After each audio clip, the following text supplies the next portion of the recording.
Good afternoon. Welcome for our online lecture, and we are continuing for the shear strength. This is the part two.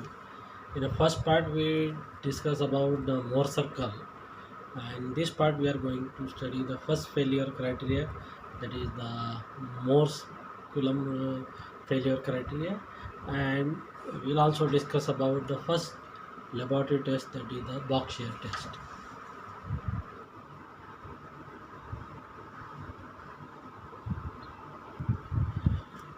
Uh, So we are starting with the second part of this shear strength. Okay. So first we discuss about the stress strain relationship. Okay. So stress strain relationship for a different material is explained below, as you have done your tensile test on steel. Okay. So the first graph, the A part is the same. That is for, of course, a mild steel, not for a torch steel, where you have a proportionate limit, and then you get the ultimate point, and then the maximum upper and lower yield point and maximum breaking point. Okay, so up to proportional limit, it is in elastic state. Okay, so if the material is unloaded, it will come back to the same position. Okay, now material B, you'll find that it is elastic, but the stress strain relationship are a time independent, so it is a non-linear. You can see here it is elastic, but when you load it within that elastic limit, it loaded, but during unloading it follows a different path. Okay, so uh, both these the A and B, the stress and relationship are the time independent. If these are a time dependent or variable, then material is called as a viscoelastic. Okay, now you can see the C part, which is a called as a, it is for a perfectly plastic material, or sometimes called as a rigid plastic, like the hard clay one. Okay, and it can be easily treated with a mathematical model. Okay, C and D. Okay, particularly for a C, you'll find that hardly any shows a elastic part, and major part is 99% or 97%, it shows a flow. So that indicate that without any resistance, the strain increases, or settlement or displacement increases. Okay, so this is about C. Now when we talk about the elastoplastic part, in this you can see here the material is elastic up to a certain stress, suppose a sigma y, and then becoming it is a plastic. It's flow, no resistance against the stress, and only the strain increases. Okay, the most of the soil, particularly some of the clays, even it the behavior is like that, up to a small stress elastic, and then the elastoplastic. So stress strain ratio is for the elastoplastic, as we discuss.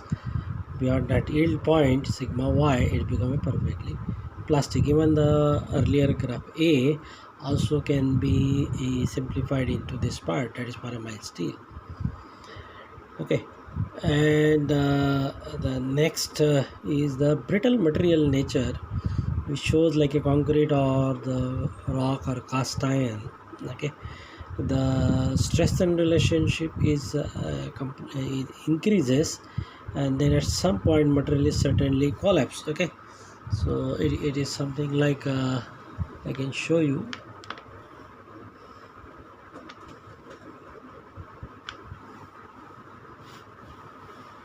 I try to show here. Stress and relationship is like that.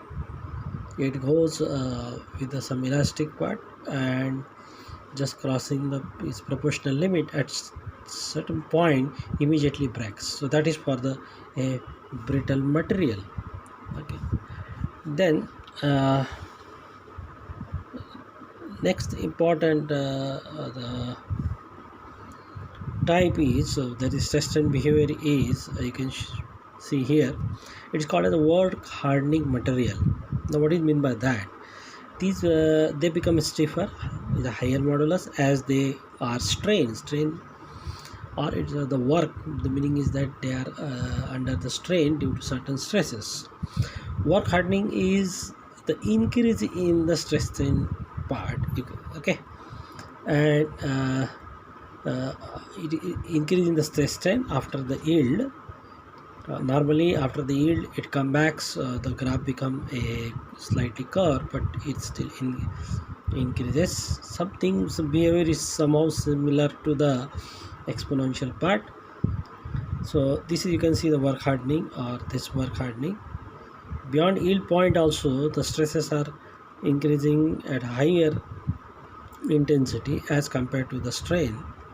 So this part is called as the material is strain or work, and that's why you get a slightly upper stress strain graph. Now what is the strain softening? These two graphs are called as the strain softening, okay. The work softening is the decrease in the stress. You can see the stresses are now after the maximum value it decreases, okay, and decrease in the stress as they are strained beyond the peak stresses, okay. So these are called as the peak stresses, and then decreases. Sensitive clays, dense sand are the example of the work softening. These two behaviors are not maybe somehow similar to the brittle. First two work hardening, but for this, or it may be hard clay, it may show like this, but for a dense sand or clay it indicates the softening part, okay. Now we'll move to the another next part called as the concept, basic concept of the shear strength. As you know, this concept is purely defined from, or it is based on the friction, okay. So you must have heard of Coulombian frictions, okay. So the same concept is used here to define for the shear strength, okay. The movement of the block or a body you must have studied in your engineering mechanics. So same concept of the friction is again we discuss here with a different form, okay.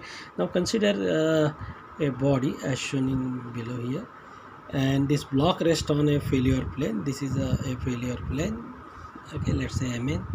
The block subjected to the vertical force, maybe it's by weight, is a vertical force, we can call it as a reaction N, and a horizontal push is applied on this block, okay, that is a P, that is applied force. The P varies, the magnitude of P varies from 0 to P. The block resists the movement initially due to the frictional force. So as a small P is applied, okay, and but there is no movement because there is a certain force acting, or it is developed at the contact surface, and that is what we call it as a friction. That F is a friction, okay. When P1 is for certain magnitude or certain part, then let F1 is also a frictional force, okay. So when P1 is the horizontal force on block, still it is rest because of the F1 frictional force. So the force triangle of this normal stress because of weight or normal force and the shear force, I can plot it in a force triangle. So as this is a downward, but because of this force it get inclined. So you can see the first triangle F1